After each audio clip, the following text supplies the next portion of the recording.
What's up guys, it's TimeLoss. In this video I'm going to be unboxing the new Apple TV. This is the 4th generation version of the Apple TV. I've actually had, I think, 2 versions of it. I missed the 3rd version. And yeah, I love the Apple TV. I use it all the time for AirPlay and stuff like that. So I'm pretty excited about this one because it's got some new features. Bringing it back also, today I've got the handy dandy unboxing knife. It's been a while since I've used this thing because I lost it for a while, but I found it again. And that's what I'm using today. It's a Kershaw knife. It's really, really sharp. Alright, let's get into cutting. So yeah, I'm going to open this thing up. I'll give my first impressions and like set it up and stuff like that. And yeah, it should be fun. Ta-da! There it is. There's the box inside the box. Pull that out. Nothing else in there. Alright, here it is, the box of Apple TV. I can already tell this thing is definitely heavier than the last one just from the box, because this box is like, it's pretty heavy. The new Apple TV is actually thicker, which I can't show you right now because I don't have my other one, but I will show you in a picture just so you can get an idea of how much bigger it is. But yeah, it's a good bit bigger, but it doesn't really matter. It kind of just sits there, and it's still a pretty small device, which I think you'll be able to see here once I open it up. Cut into this plastic, tear it off. Now I got the 32 gig version. They also have a 64 gig version if you want to like download a lot more movies and stuff like that, and games and apps. But for me, I think 32 is gonna be fine. I don't think I'll be using this thing that much. Probably just like watch TV shows and movies and stuff like that occasionally. Oh, and AirPlay, definitely. Alright, so there it is, the Apple TV. Right there's the Apple TV itself. Oh my god, that's a lot thicker. Alright, let's take a closer look at the Apple TV. Here on the front, you see the Apple TV logo. It's got a little bit of different material than it does here on the sides, which is like a nice, glossy, polished, black material. It's really like smooth, but as you can see, I'm like fingerprinting it up pretty bad. Like, it's already looking nasty. On the bottom is another Apple logo, which has like a rubbery material around it, which kind of like keeps it from sliding around, and I'm assuming it like adds some weight to it because it feels like it's kind of heavy. And on the back of it, we have a spot for the power supply, an HDMI cable, an Ethernet cable, and then also USB 3. So yeah, that's what it looks like. That's the Apple TV. Again, a little bit bigger than the last one. Good bit like heavier, but not like too bad. Like it's again just gonna sit there on your like desk or your table or whatever it's on, and you're not really gonna be touching it that much. This thing's also like really portable though. Like I travel with mine all the time when I like throw it in my book bag, and this like size difference isn't gonna hinder that at all. All right, next thing I can see in the box is the Apple TV remote, which is the new remote. I'm gonna go ahead and peel the plastic off of that. My favorite part of the unboxings. Ooh, this thing feels nice. Whoa, it feels like an iPod Touch kinda. It's like really thin. The back is like this aluminum, just like the iPods and stuff are. And then at the top, we've got this like trackpad, which feels really cool. I actually like that. So we have a menu button, what I'm assuming is a display button, and then completely new to the Apple TV, a Siri button. You can now use this remote. There's 2 little microphones here at the top, one on the front at the top of the trackpad, and then one on the back right here. Just like you can use Siri on your iPhone, you can now use the Apple TV remote and use voice. You just hold in the Siri button, and you can talk to your remote, and you can like search for stuff like TV shows and movies and stuff like that. So that's awesome. And then beside that is the volume up and down button, and then the play pause button. So let's see what else is in here. Looks like this is the power cable. So that's how I'm gonna get power to this Apple TV. And now below that we have a let's get started guide, and then an Apple lightning cable, which is actually how you charge the Apple TV remote. I forgot to mention that. There's an Apple lightning port right there at the bottom. So no more batteries, which is pretty cool. So yeah, just a let's get started guide. I don't think I really need this. Obviously, who needs instructions? Apple stickers, and then Apple TV info. Alright, unboxing's done. Let's actually plug the Apple TV up and start playing with it. Oh, and if you didn't notice, the Apple TV does not come with an HDMI cable, and you kind of need one to use it with the TV. So if you don't have one laying around at your house that you can use for it, you gotta go pick one up before you get the Apple TV. Alright, HDMI is plugged up. I got the remote ready. Now we just have to give the Apple TV life. Here we go. Boom. Hopefully this works. There's a light. Oh, it's working. There's the Apple logo. And now it's gone. What happened? Maybe it's like set. Yes, I was gonna say maybe it's setting up, like rebooting. Pair your remote. Alright, what does it want me to do? Oh, it's some of the trackpad. Okay, I press the trackpad. Oh, there we go. English? Ooh, that's nice. Alright, so to use a trackpad, you can pretty much just slide around. It feels kind of like a trackpad you use on a MacBook. It's just more of a, I guess, like rubbery feel sort of to it. Select your country.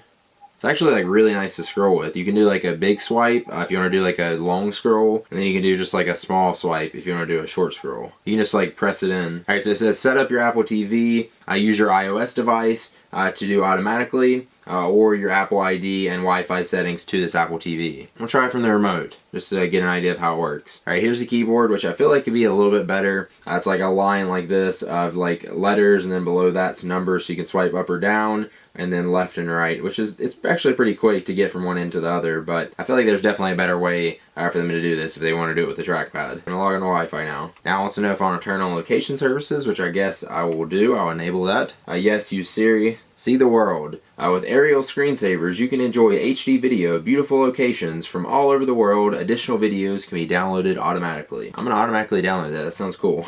And agree to the terms and conditions. Ta-da! There it is, new Apple TV. Oh, it looks really blank. Settings, let's check that out. General, accounts, audio and video, AirPlay, blah, blah, blah. So to go back, you pretty much just use the menu button, kind of like the last Apple TV remote. I like immediately picked up on that. I just knew what to do. Computers. So this is for home sharing, if you want to set that up. So if you're on the movies tab, you see movies up here at the top, which you can go up and scroll through these, purchase, top movies, scroll through those. Same thing for TV shows. You got your TV shows here, you can scroll through those and see your purchase here to the left. Then the App Store looks like has like a thing you can scroll through with like different little apps and like promotions and stuff like that. Basically like advertisements. There's an Airbnb ad. Photos. Let's go ahead and check that out. So I can turn on iCloud Photos. It's loading up my photo stream now. There's a picture of me holding skateboards. Multiple pictures of me holding skateboards. There's my cousin Daniel. So I can play a slideshow, set as a screensaver. And yeah, I guess just a pretty cool little app to like scroll through your photos and stuff. Music, obviously you can scroll through here at the top, different music tracks and stuff like that they're recommending or that you have and you downloaded. It's kind of weird because the last Apple TV had like tons of apps installed, and this one has like 7, and if you're not including the search. What you have to do is go to the App Store and you can download new apps and games and stuff like that. So Netflix, Hulu, Showtime, YouTube. So you can scroll through this. What to play. So there's some games. Looks like that must be free. That's $4.99, $3.99, $10.99. Ooh, Crossy Road. That'd be fun on the TV. We'll go ahead and download that one. We gotta play some Crossy Road. Install. Alright, while that's doing that, I'm gonna go ahead and back out. Go ahead and install YouTube, of course. Hulu, install that. I think I heard there's like 1,000 apps now on the Apple TV App Store, so obviously a lot to choose from. So you'll just have to go and look through these to pick the ones you want as far as games and like content sources and stuff like that. One thing I did want to check for is the podcast app. Okay, yeah, so as of right now, Apple's podcasting app is not on the new Apple TV. You can't download it. But that's probably coming soon because I did read an article saying that the Apple TV podcasting app has actually been showing up on Apple TVs at Apple stores. So like where they have them on display and stuff like that, you can see the podcasting app on it. So why don't we have it? I love the podcasting app. Like that's one of my favorite things to use on Apple TV. So Crossy Road, Hulu, and YouTube are already done. Let's check out YouTube, see what that looks like. This remote's already like 1,000 times better than the last one. I've just used a trackpad. I hadn't even tried Siri yet. So here's YouTube. Alright, so we have the search page, we have home, which has like all the featured videos and stuff like that. Recent updated and blah blah blah. Subscriptions, they actually have a page for this. You obviously have to sign in, but you can see your subscriptions here. My YouTube, and then the settings tab, so you can see all your settings for the app. Let's actually see what it looks like to watch a video on it. Alright, let's try out Siri search. Time Moss on YouTube. Time awesome. Sorry, I can't search the web here. Aww, that kind of sucks. So there's obviously things that Siri can't do yet with the remote that I was expecting you'd be able to. Gotta type my name. Alright, here we go. We'll do my 4K vlog. Not that this TV can do 4K at all, but advertisement. Hey guys, welcome to our first 4K vlog. And there's YouTube. That's pretty cool. You can scroll through it like that. Like swiping. Alright, so yeah, there's the YouTube app. Check out Hulu quick. Cartman! He's the best out of all of them right there. Here's a Hulu app. We've got the kids section, which I'm going to go immediately to because I see SpongeBob. I'm not actually going to play an episode of SpongeBob because I get hit for copyright. But here it is, SpongeBob. There's a Hulu app. Alright, let's actually give Siri a try. Play Workaholics. So you actually have to hold the button in while you're talking. Alright, so it just pulled it up. I think I can actually say like what episode I want it to play, so I'll try that. Play episode 1 of Workaholics. Ta-da! Look at that, it pulled it up on Hulu. And there we go, Workaholics is playing just by using my voice. That is awesome. Come on now. Skip ahead 20 minutes. It worked! Yay! YouTube. That's pretty cool, you can switch apps like that quick. Hulu. That's actually really fast. So Siri in the Apple TV is obviously not the same Siri you get in the iPhone, but it is going to be a similar version to it, a lot of the same features, but obviously it controls Apple TV rather than your phone. Oh, and the screensaver, so this must be like the city flyover. I guess that is New York. That's what it looks like. I'm probably wrong though. Who knows what city it is? Leave in the comments. Open Crossy Road.